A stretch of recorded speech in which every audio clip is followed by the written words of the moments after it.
Hello everyone, welcome to another edition of You Might Be Autistic If. It is Nathan Selove, and joining me again... Raymond, otherwise known as Dad Selove.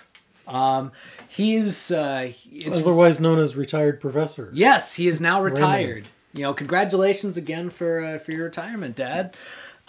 So, we've had him before, and it's been a while, but because I'm living with him right now, because we're in between houses, I thought it would be fun to bring him on again. So...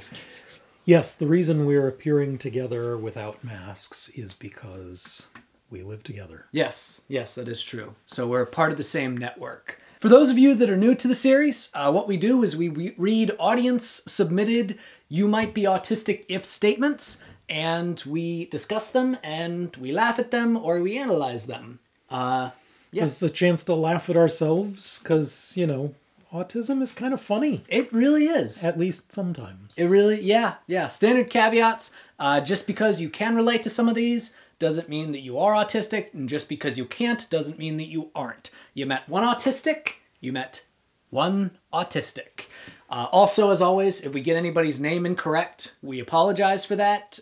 Please feel free to correct us in the comments. A lot of times we don't actually use their names. A lot of times we use their weird YouTube... Your user tag. Yeah. Those user tags are often not names. Well, you know, it depends. Some of them are really creative, though. Some of them are really funny. All right. Some of them are obviously autistic just because of their username. Yeah. You know, like if it has Nintendo in the name, I'm like, I wonder. You might be autistic, yeah. All right. Let's get started. Okay. Gamer Christina. So, if your username is Gamer Christina, you might be autistic. No, what Gamer Christina gives us is you might be autistic if all the people cut you off in the middle of your sentence, lips moving, still talking. Why, oh why, can no one let me finish my sentence? Yeah, I have noticed that. It's like, it seems like when neurotypicals talk to each other, they seem to always know when it's okay to, like, interject, but not when it comes to talking about autistics. I don't know. Yeah. There's sometimes if you just watch neurotypicals talking and don't try to participate, just observe. Yeah.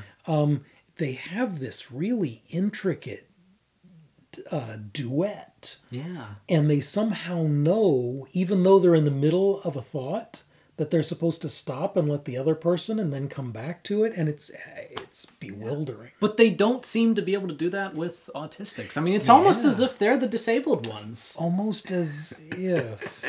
Because they can do something and we can't, and that makes them... Yeah. You're right. So, yeah, I can relate to that one. I think other people get irritated with us for giving complete thoughts instead of mindless little... Well, I mean, it's easier sometimes to have cursory understandings of things than it is to, like, actually understand it. Yeah. Just like it's easier to mispronounce something than to say it correctly. I don't know what you're talking about because we edited that out. Oh. Yeah. I was thinking you might. Yep. Dr. DW, you might be autistic if you're doing a project with neurotypicals and they seem to instinctively know what to do, where to go, and you feel awkward and out of place because no one has given you clear instructions as to what to do. Yeah, that's kind of related, isn't it? Yeah, it's very related to what we just said. There's this secret language that they use that we aren't part of. Yeah. No, I did struggle with group work sometimes when I was an undergrad. I do try to, spend a lot of time talking about group dynamics before I assign group projects in my classes, but I definitely do try to spend extra time to, help some of my autistic students within those groups because, the rules aren't always clear. Jessica Briley says, oh, you might be autistic if you struggle with talking about something that the other person is experiencing or going through. For example, forgetting to ask how someone is and only focusing on your own interests. My daughter struggles with this. Yeah. That is that is something that we do sometimes. One of the things that Shelley, my wife, sometimes says is, Raymond, this isn't about you. Really, she seems to say that to me a lot as well. Yeah, I've often heard her say, Nathan, this isn't about you. Yeah, I'm not trying to steal your spotlight here, but you know, I can I feel like she said that about me as well. Yeah. So yeah, it might not be about you. Yeah. Shocking. Very shocking. Hard to adjust to that. Andrew Hockey 17 says, you might be on the spectrum if you hate ASD speaks, autism speaks. You know, that's a strong possibility. If you are not too fond of autism speaks, you know? Yeah.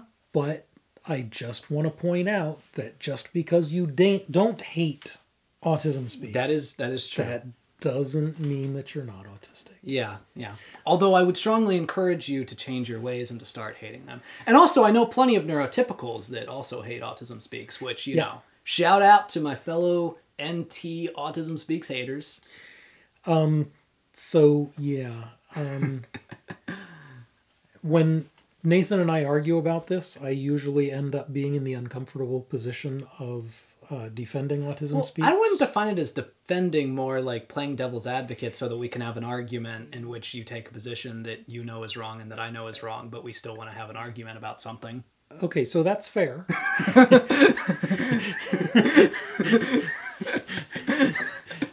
That's correct enough. Yeah. However, I still believe that most of the people who support Autism Speaks, their heart is in the right place. I don't necessarily disagree with that. And I really don't want to alienate people just because they've given to Autism Speaks or they've... You know, some people have honestly been helped by Autism Speaks. I mean... You know. I would really like for a lot of changes to occur in that organization, but I don't want to alienate their supporters. Well, so what I will say, and I've tried to make this point on videos before, is that when it comes to Autism Speaks, you know, and I have expressed the sentiment that I do think that a lot of people's hearts are in the right place, and that it is, you know, we should make sure that they're aware of how there are so many organizations that are so much better and that are less destructive or not destructive like Autism Speaks is. And I actually even made a video about what reforms Autism Speaks would have to implement in order for me to change my mind about them. Now, I don't think they're ever going to implement any of those reforms, but if you want to check it out, you know, you can look at that. And, you know, if you are baffled by why people could disagree with Autism Speaks, you know, try figuring out why so many autistic people are uncomfortable with it. Yeah. So this one's from Shifty Clutch. You might be autistic if you base your fashion off clothing that doesn't itch, but at the same time its bagginess is also very much important. I don't like clothes that hug my body.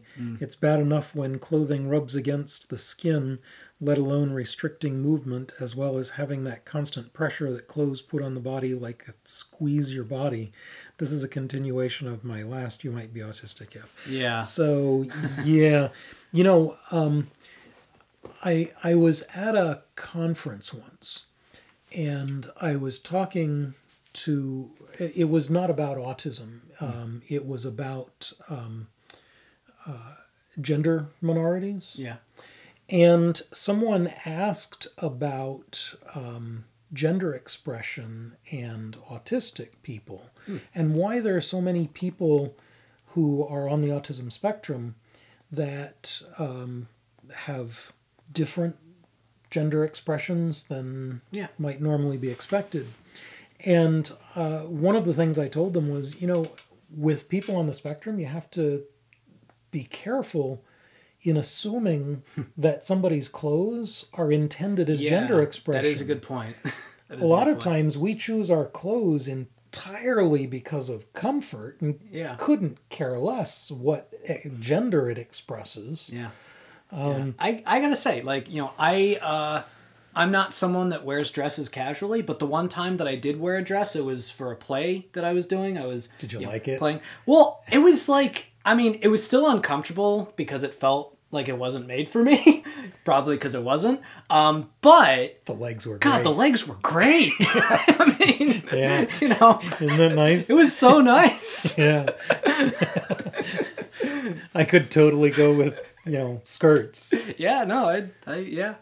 but not brassieres. Oh my God. Have you Yeah. ever put one of those on? Oh yeah, I have. Oh my God. Also for a play. Yeah. Oh, it's awful. Yeah, yeah. Really, really sorry for the For the society that makes people think they have to do things like that? yeah. That's terrible. Bella Gibbon says, you might be autistic if when you were little, you made your mom sit on you for the sensory, but she was scared she would hurt you. Well, for me, it wasn't my mother. I had to lay down on Nathan when he came home from school. Yeah. He would be so wired coming home from school. And our technique was to put you on the couch underneath the cushions. Yeah. We'd put the cushions on top of you, and then I was supposed to lay down on top of you. Yeah. And I weighed even more then than I do now. Yeah. And I weighed a lot less. I weighed 280 pounds then. And it was wonderful. It It's 280 pounds of wonderful. It worked. It calmed you right down. No, it was great. Yeah. So definitely very relatable on that one. That's deep pressure. Very deep pressure. Bella Gibbon also says, you might be autistic if you continuously crack your knuckles as a stim and it annoys the crap out of other people. Yeah, no, I do that. It's, you know. So that's one of those cases where you can have conflicting accommodations. Yeah, because the cracking of the knuckles can really annoy some autistics because of the noise. Yeah. But like not having cracked knuckles can annoy other autistics because they're like, I gotta crack it. I can feel it not cracked. You know? Yeah.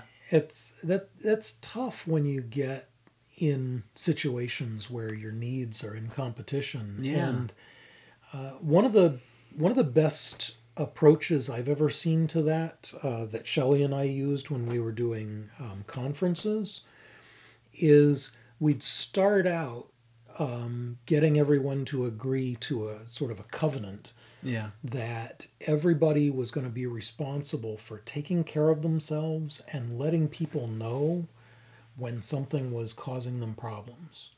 Because what's even worse than causing someone else a problem, like because you're cracking your knuckles. Yeah.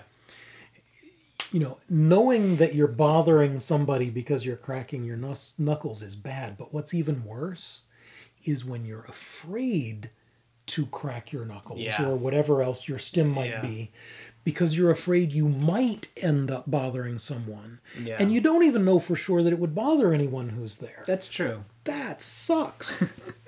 Much better if everybody can agree to go ahead and just be honest with everyone. If it causes a problem, then you can negotiate. And if it doesn't cause a problem, then do what you got to do. All right, so this one is from Sienna Ruby, who says, you might be autistic if you think not having to go to school is really fun as you get to stay home alone. So this is one of the things that we're supposed to be quiet about with the pandemic. Yeah. You know, the pandemic is awful in a lot of ways. It and is. Yet there are a lot of us autistics who are saying, oh my God, this is great. Yeah, I know. I love not having to go anywhere. Well, I like not having to go into like regular public places, but I'm the type of autistic who's very extroverted. So, you know, not being physically in class has been really difficult for me. Not being able to see friends in person has been very difficult for me. The fact that it's a huge change in routine, that's been really difficult for me. So, you know, I've been seeing the memes circulating around the internet that this is an introvert's, like, you know, dream, but it's my nightmare. Okay, so I'm going to bring up a problem that just occurred to me. It was really difficult to adjust because changing routines always sucks. Yeah. It was really difficult to adjust to staying home. But what happens when we've stayed home for so long that we're really used to it? It's our routine. And then there are people who have to adjust to going back out in public again. People who have a hard time with public in the first place, but now public is not going to be the routine. You're going to have to be switching to it. Yeah. Yeah. The end of the pandemic could be really hard. See, I'm still establishing in my head that this is temporary. This is not the routine. I'm trying to tell myself that. That is all that we have time for. Thank you so much to everybody that left You Might Be Autistic If comments. I love these things. Yeah. These are fun. And it'd be great to do more. If you have more You Might Be Autistic Ifs, please leave comments. Yes, please and do. We'll get to those. We still have some we haven't gotten to, but, yep, we but do have leave us more. Quite a few. Yeah, yeah. The more, the better, the merrier. Whatever, you know. Yeah. The more, the more. The more, the more. I mean, that is a... You can't argue against that one. You can't argue with that one. Well, that's today's video. Or can you argue with it? You could argue with it. You're going to accuse me of tautology. Well, you could argue with it, but, like, it would be futile, which, I don't know, sometimes, you know, futile arguments are fun. Yeah, so. yeah. So anyway, that is today's video. Thank you so much for watching. If you liked this video, please give it a like, a share, and if you haven't already, subscribe to the channel. Check out some of my other stuff. And if you want to support the channel in other ways, support me on Patreon. And you will see me in the next one. Bye.